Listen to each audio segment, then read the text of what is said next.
Hear Me See Me podcast is sponsored by Zenoti, the #1 cloud software for salons and spas. Because when people feel good, they find their greatness.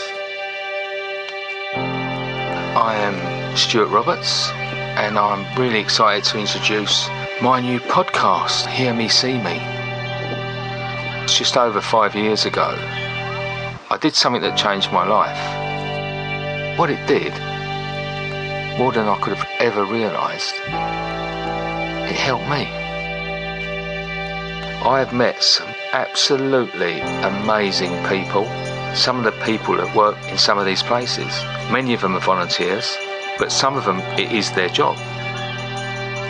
I'd had this idea after being inspired by a guy in America I'd seen cutting hair on the streets and seeing the difference it made to the guys who were there. This is more than a job. This is a calling. Hello, this is Stuart from Hear Me See Me podcast. Today I've got a wonderful guest. I say that every time. I've got to find a new word because wonderful I use for everyone, but this particularly wonderful young lady because I just saw this picture of her on Instagram strutting her stuff on the catwalk with her prosthetic legs, and it just blew me away. The confidence, the sass, it was amazing. So today I want to talk to Stacey Paris. How are you, my girl? I'm great, thank you. How are you? I'm very good. So without ado, take me straight into it. Let's go right back to Stacey, the little Stacy in the Highlands. Do you know what? I love it. It's really funny when people try and do my accent because nobody can do it. No, we think we can. People try to do mine and they sound like Australians when they do mine. I just can't do accents. I never try. I'm so bad at them. So let's go back to the little Stacey in the Highlands then. What was she like? A bit of a hedonistic party girl. If I'm being honest, if there was a party, I was there. And it was a lot of fun. Yeah. I mean, I don't think I'd be doing it. I think I'm a little bit past the going out every night because I don't know how I did it. You know, there'd be somewhere to go every night around here. So I would do it and then I'd be either at uni or I'd be working in a bar. I worked in the same bar as my brother, which was a lot of fun. So tell me more about how, it come about with the modelling and how did that start? Well, that kind of started because smack bang in the middle of that and right before I decided to go back into studying again, I had a bit of a horrible time of it with I lost my legs. I always say it so sort of matter-of-factly, yeah. But it was a really horrible time. It was lots of times in hospital and surgery, and it didn't happen for me sort of like, oh, it was an accident and I lost my leg. No, it was not. It was 20-something operations and a lot of near-death experiences and a lot of kind of my mum being told she might not make it, you might have to say bye to her, and my mum was like, nah, she'll be fine. You know, she's coming through this, and that's what kind of caught the attention of people. And somebody once said to me, you're not going to model with no legs. And I was like, no, watch me. That's me. I'm probably the most stubborn person you're ever going to meet. And if someone says to me, you're not going to do that, yeah, I'm going to do it. So I'm just going to grab my biscuits for a second. Life is better with a biscuit. It is, but you know, I'm also a diabetic. Yeah. And my blood sugar just it decides it wants to go. We're just going to go low at the most opportune moments, but that's fine. Yeah. So, when did you first become unwell? How old was you when you first became unwell with him? That was about 2009 is when it started. Right. That was probably one of the worst, because not only did I get really ill, they were like, it's a routine sort of toe amputation. Wasn't the greatest thing, because I woke up just after my operation and they were like, we're going to have to amputate your toe. And I woke up in intensive care. Right. All these sort of machines and things around me, and they were like, we don't really know what happened, but we think you've got sepsis. Like, hey, fantastic, brilliant.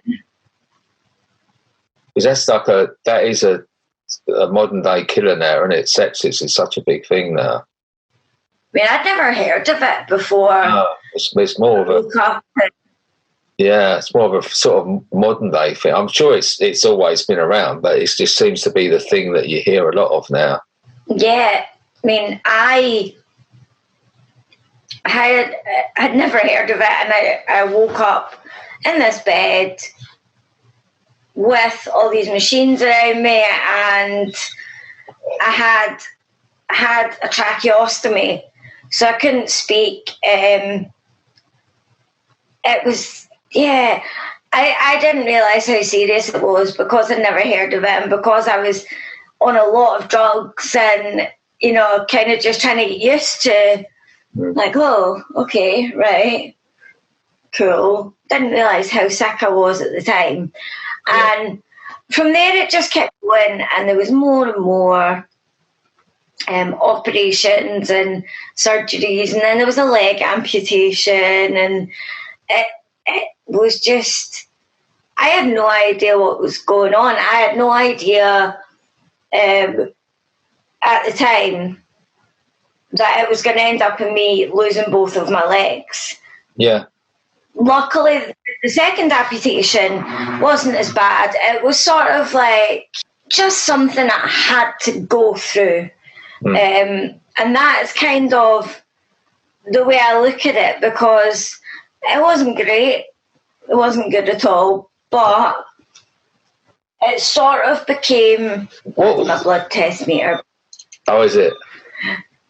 What was the initial thing? What did you lose that first? What was you in for that first to have that toe amputated? Was that to do with your diabetes or? No. Basically, if I hadn't have had, it was just sort of, didn't realise that I'd had this really bad flesh-eating bug. And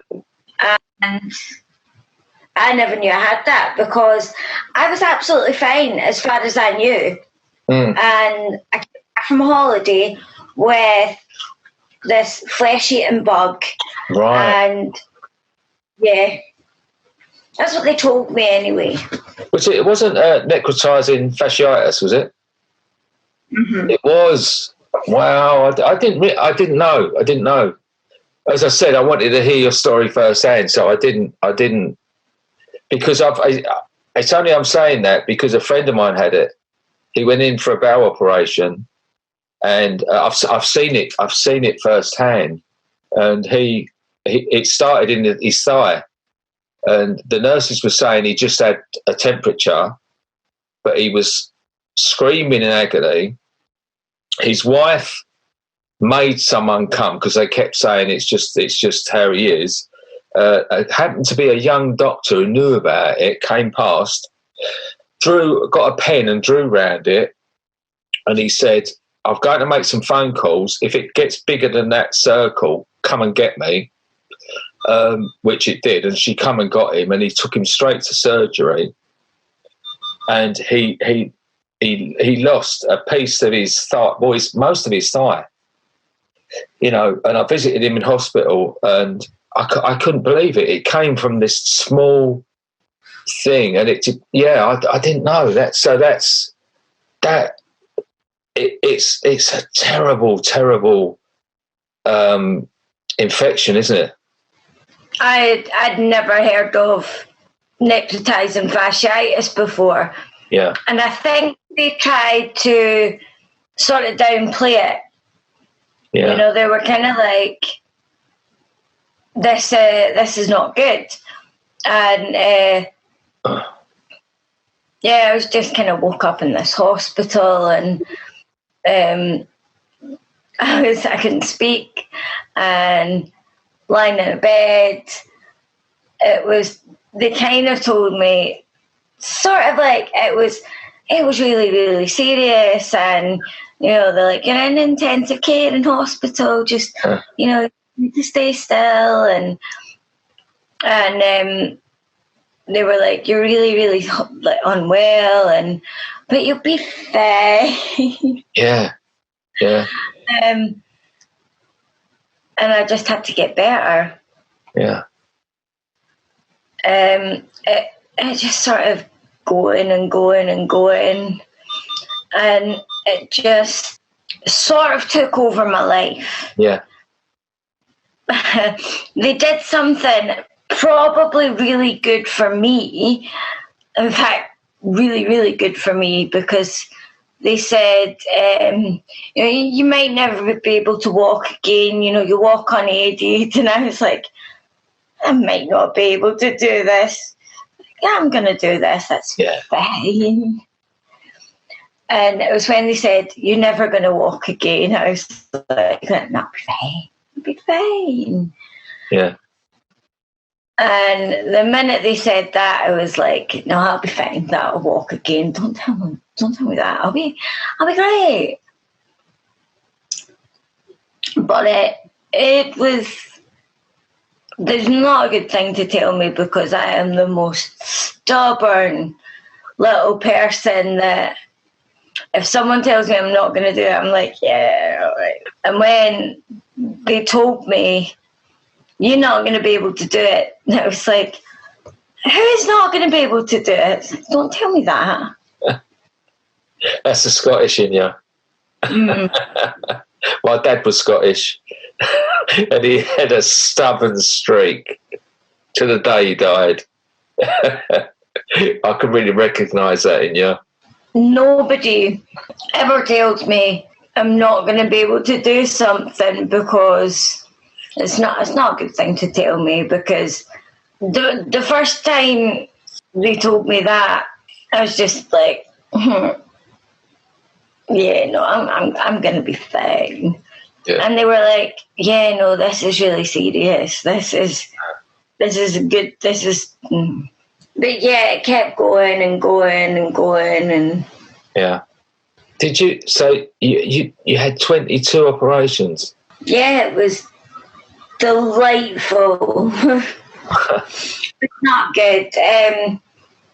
I didn't realise sort of this thing where I remember being in hospital, but I am kind of like, what am I going to do now?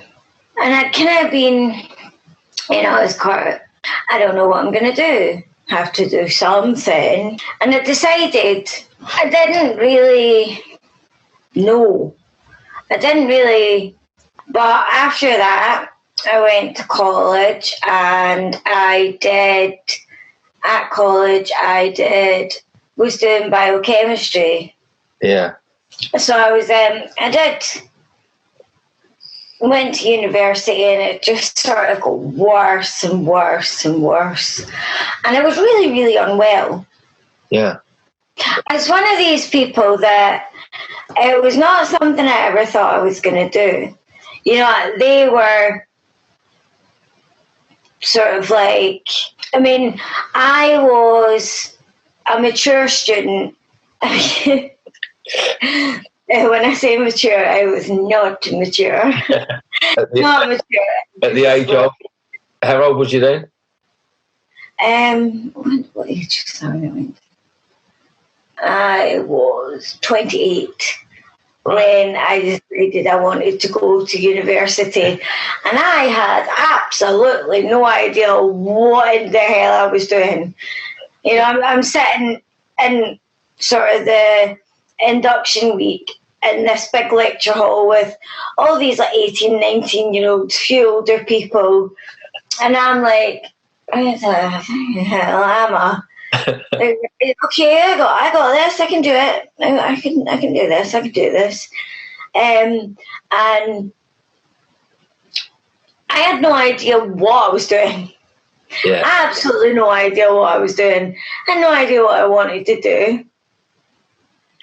No idea if I could actually do this or not. Still don't really have any idea what I'm doing.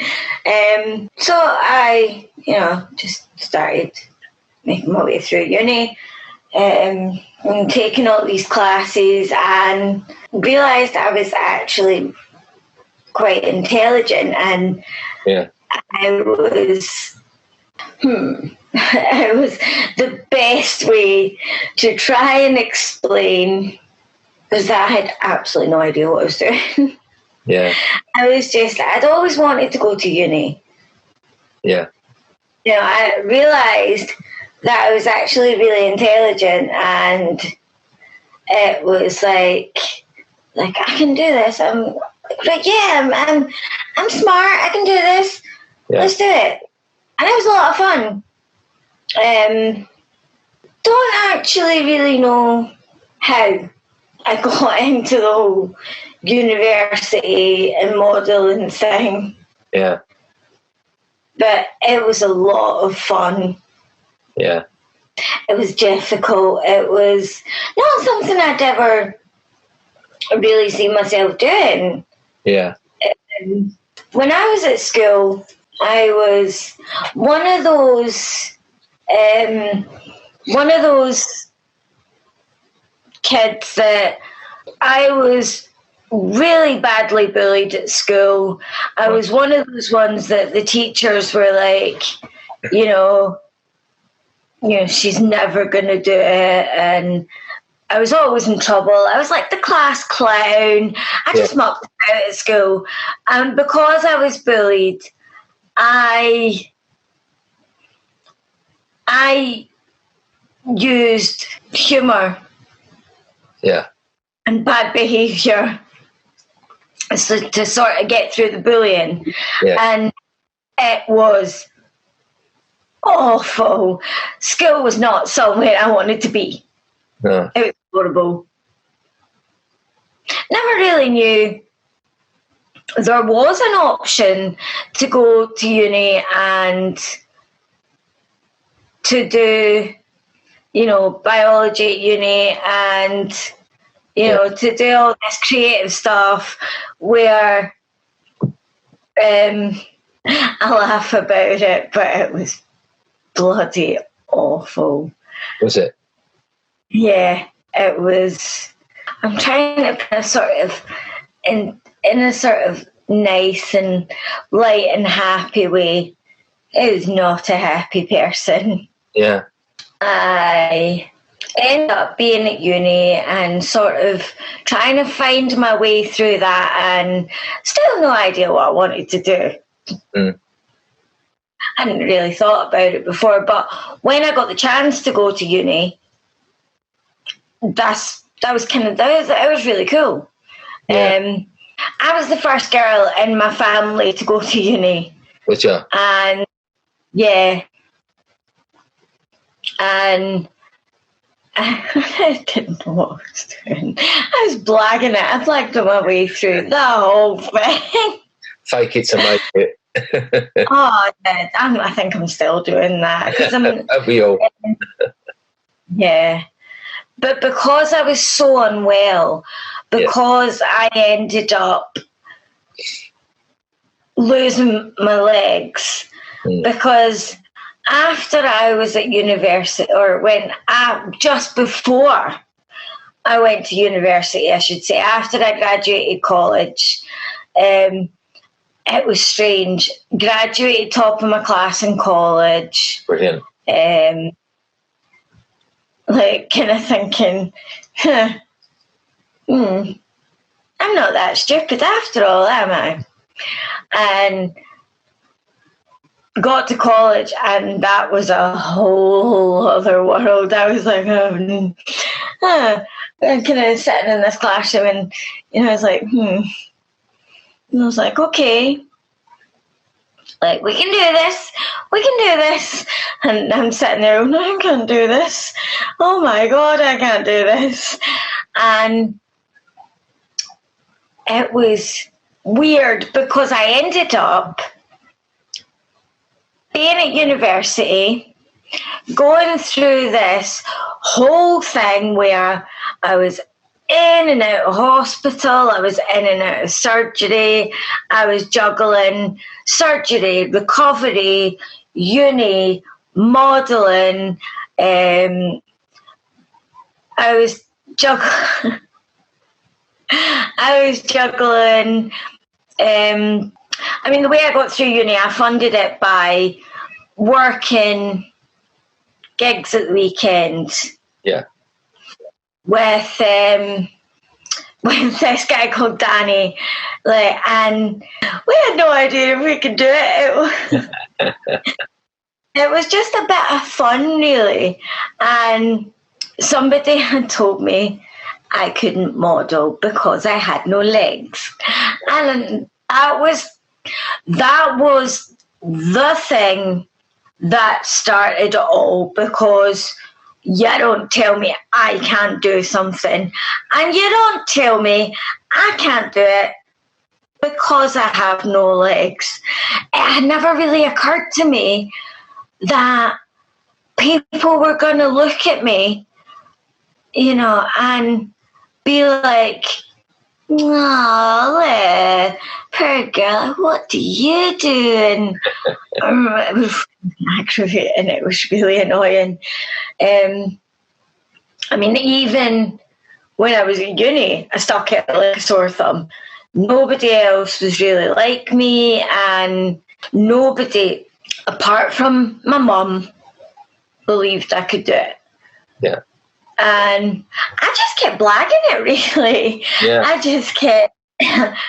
just kept seeing what would happen, really.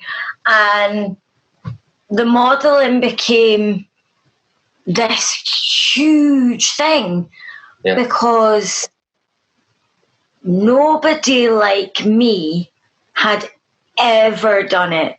Yeah. Nobody had just kind of kicked it off and been like, nobody, like fashion brands and like magazines and like people and designers, because I had no legs. Yeah.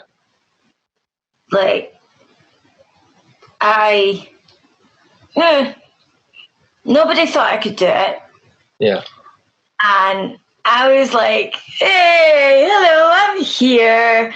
Let's keep doing this. Hold my coat. I'm going to do this. It was mad. It was this thing that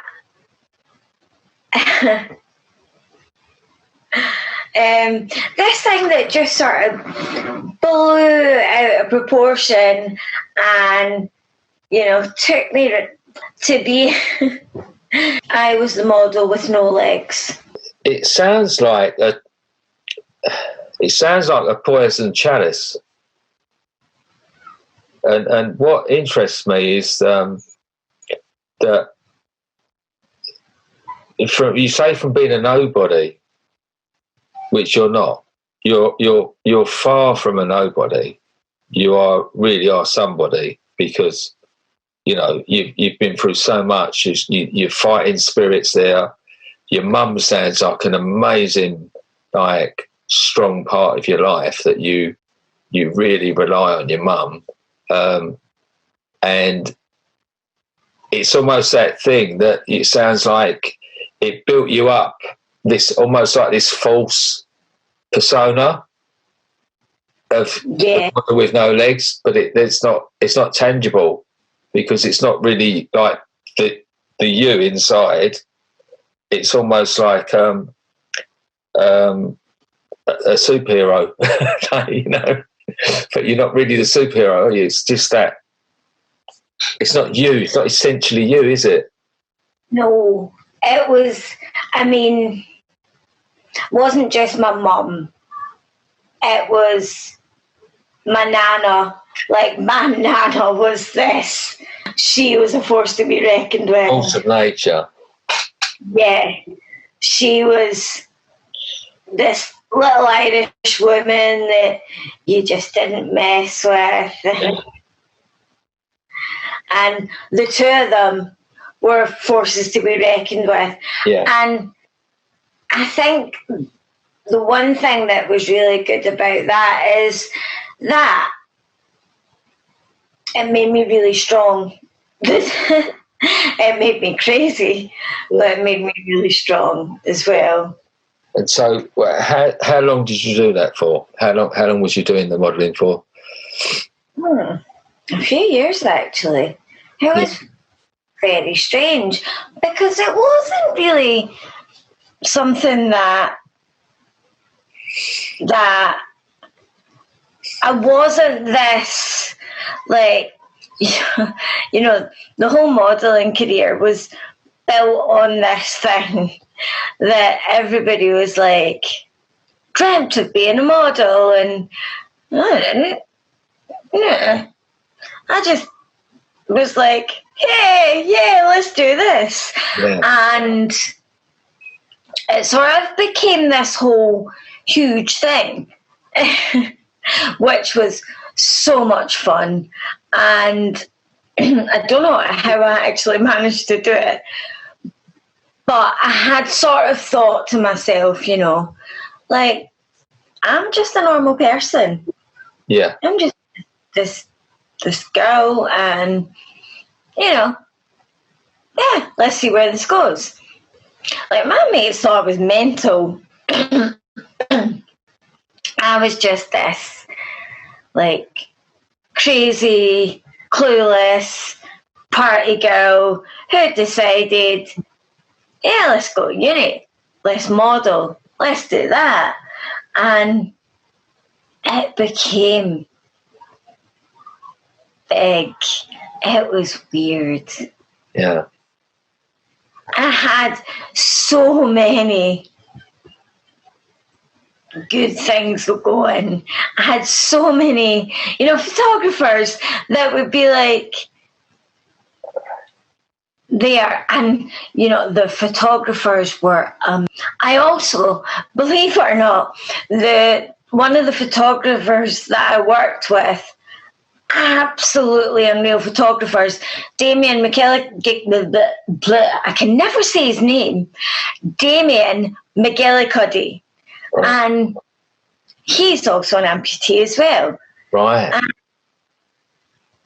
And it was like nobody had ever thought we could do it. And his work is unreal. He's amazing. Yeah. And there was another photographer called John Gray as well. And there was also, I had no idea what my style was like. Yeah. People just threw me into this high fashion, you can do this, modelling, and, you know, they sort of threw me into who I was. They sort of threw me into, you're a model, that's really cool, and, you know, what's your style? And I was like, I don't really know. I was like, I have no idea what my style is. Yeah. And it was cool because people just told me what it was.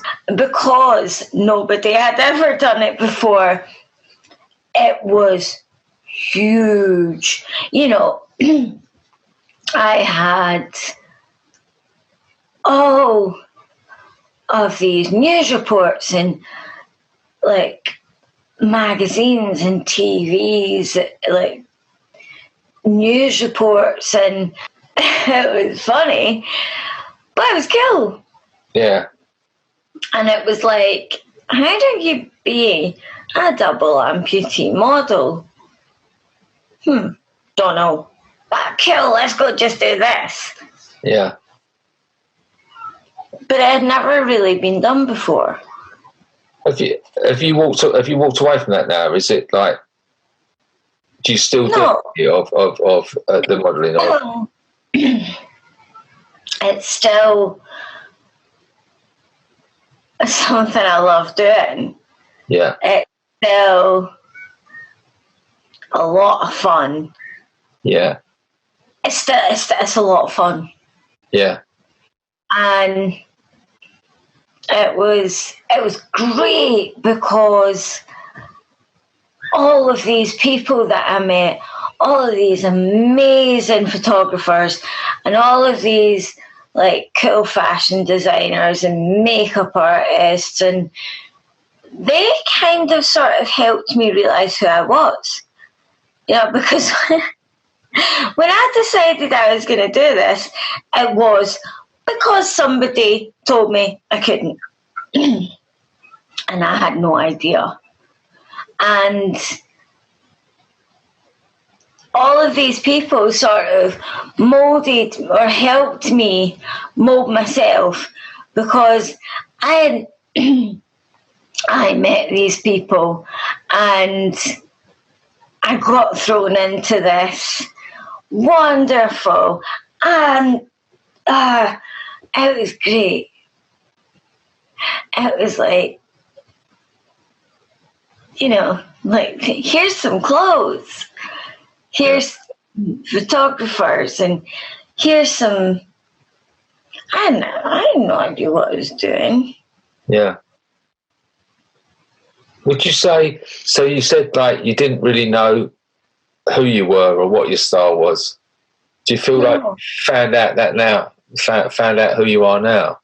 I am this strong, stubborn, tough, like,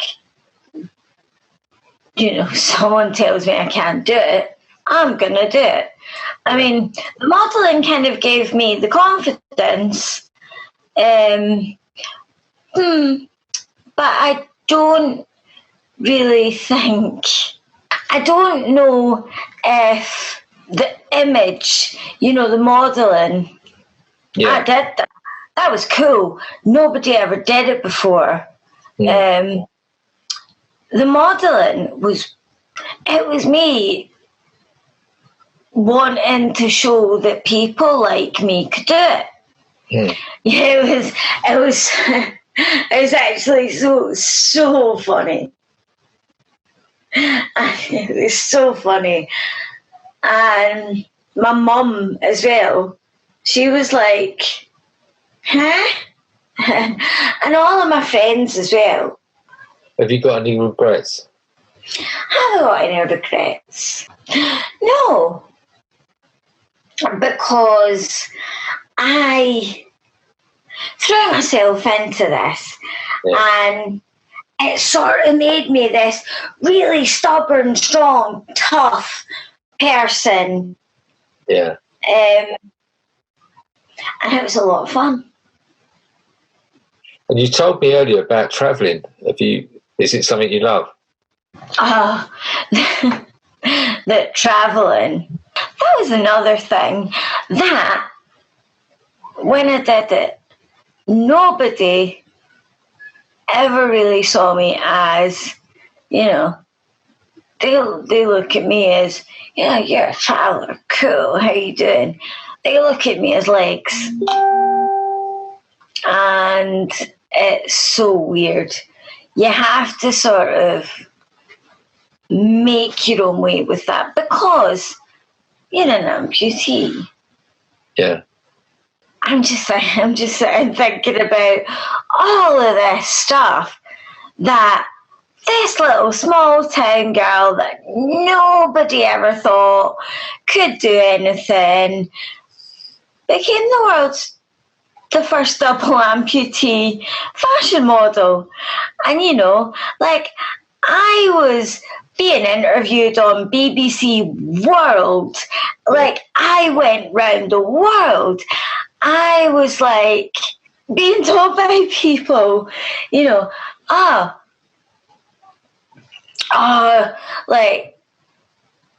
one of my friends who works in travel came to me and was like, "What are you doing in Turkey?" And I was like, "What?" And he's like, "I was in Turkey, and Turkish media are going, this double amputee model." And I'm like, "I've never been to Turkey. Still haven't." And he's like, "Yeah, they know who you are." And I'm like, that's weird. It's a weird thing that people thinking they know you and they don't know you. No. I had an image created for me, and it was great because I was showing them that someone that was like me could do it. Yeah. And then I had no idea what they were saying about me. I couldn't understand them. I had Italian media, I had French. I had this thing that just sort of went around the world, and I actually realised that this year they were still doing it, and it was mad. Yeah. And I was just like, hey, it's me. And but hey, I had a hell of a lot of fun. Yeah. And because I was an amputee, like you said, you saw me on this catwalk. Yeah.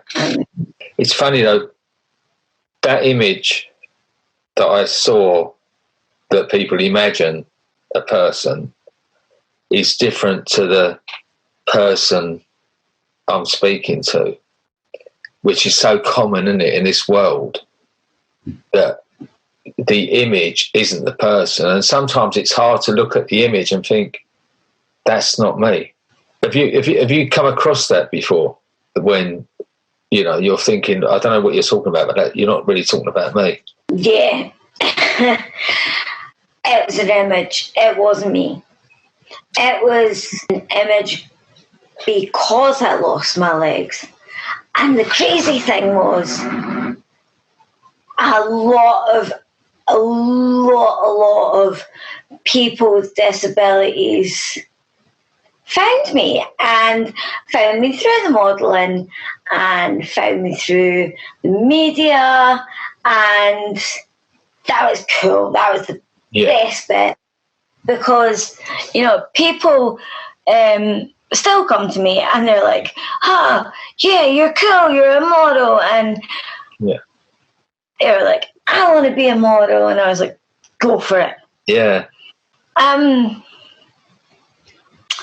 Creative, but these people with disabilities that are coming to me and that they are turning into models, or they're becoming models and they're becoming designers and things like that. And I'm sitting there going, my God, these people are amazing. Yeah. And that's not how the world sees them. But the world sees them as disabled people. Yeah. And I hate that. Because by doing what you do and being how you are, you can inspire a lot of people. And that's good. That's the good that can come out of bad, isn't it? That you can help, and it's helping someone from the same point of view, I do a lot of work with people with addictions and things like that, and it's because I'm been through it that I can actually talk to someone, and like at a view with you being the amputee, another amputee will just draw to you because you can't learn this stuff in a book, can you? It's like you have to live it to know about it. Yeah, because a lot of people that I meet in the fashion industry, they're not the same as me. They're beautiful, but they're rich. I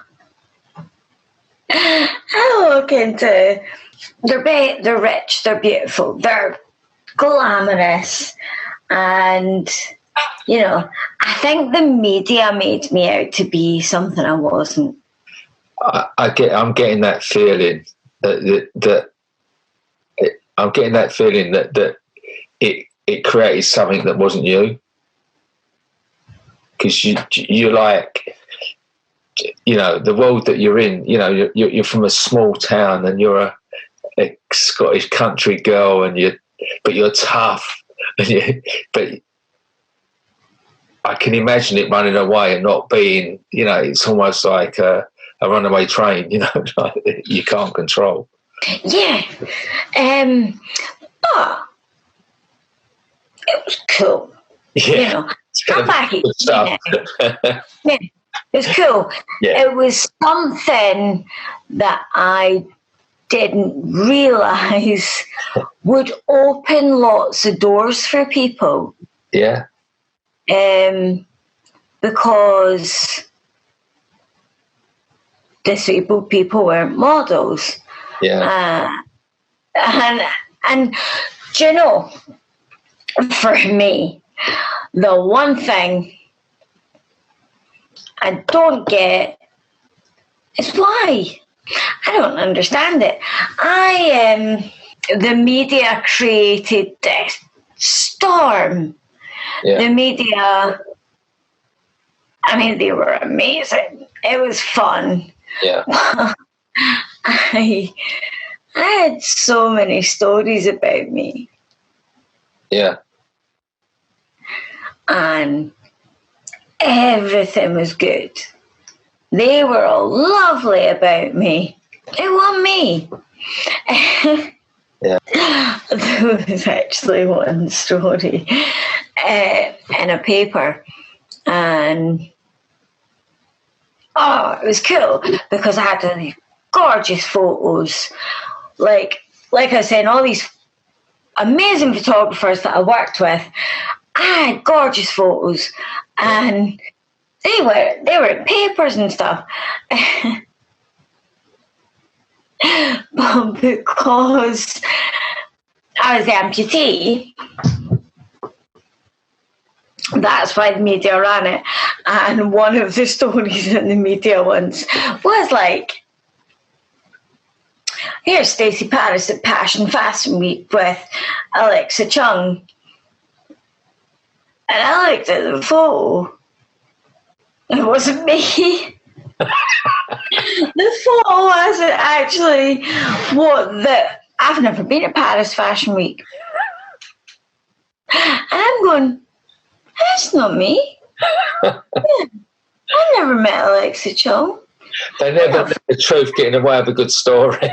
I was just like, okay, where do we go from here? It was amazing.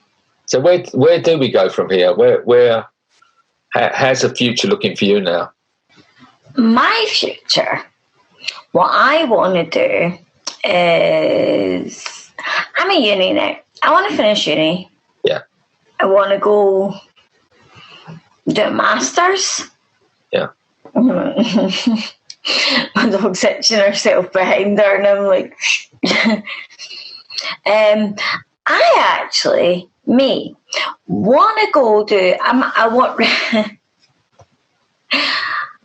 to go do a master's in stem cell engineering for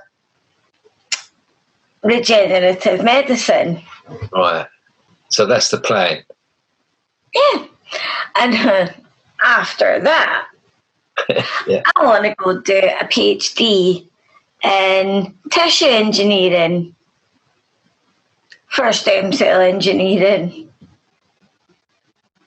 I want to do really clever things. I want to go into education, and I want to be smart. And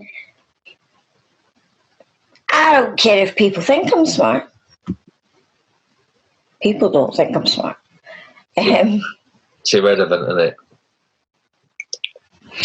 Yeah, I want to go and help people. Yeah. That is the important thing for me. Yeah. Because everything I've ever done, the cool thing about it is that it's helped people. I want to be a smart, cool, strong person. I think you already are.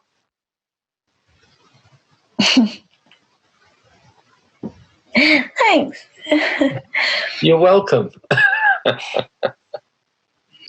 You know, I've never wanted to be one of these people that has wanted to be rich or has wanted to be, Yeah. the model life. It's not me. I came back to a small town and I was like, yeah, that's what I came back to a small town with my friends, and I was like, right, cool, we're going to do uni, we're going to do this, we're going to do all this. And I was like, I'm not glamorous, but I'm clever. Well, Stacey, I don't doubt that you won't achieve all those things. I'm sure you will.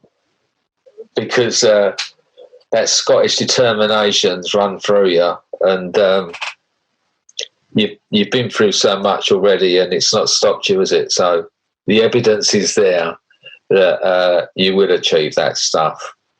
And I want to thank you for sharing your time with me today, and I've really enjoyed it. People, life throws stuff at you, but it's how you deal with it. And I think, as you say, you're going to help a lot of people. That is what people don't realise, that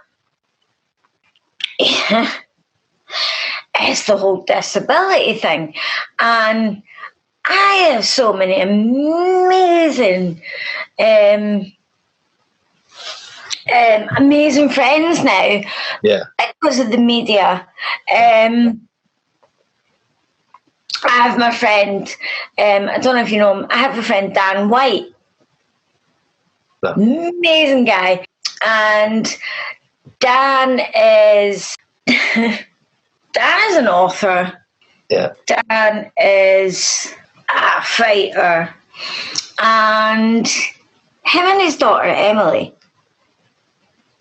she is one hell of a girl. Yeah. She is,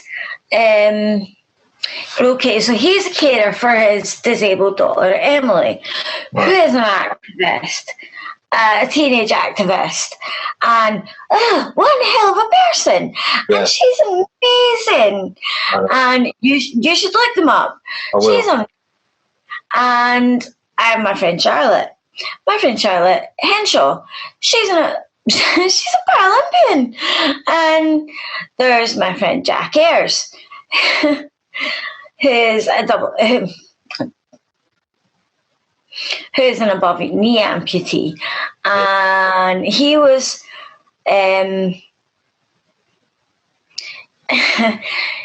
Mr. England, and he was a model. Now he's an athlete. Yeah. I love seeing all these people achieve things and do bloody amazing things. Yeah. And use their disabilities to do things like that. Yeah. That's what I want to do. I don't feel like I have achieved what I'm going to achieve. And I don't think people think disabled people can achieve these things. Yeah. That bugs the hell out of me. Like, You're going to prove them wrong, aren't you?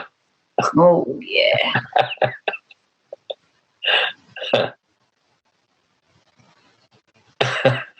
I don't doubt it.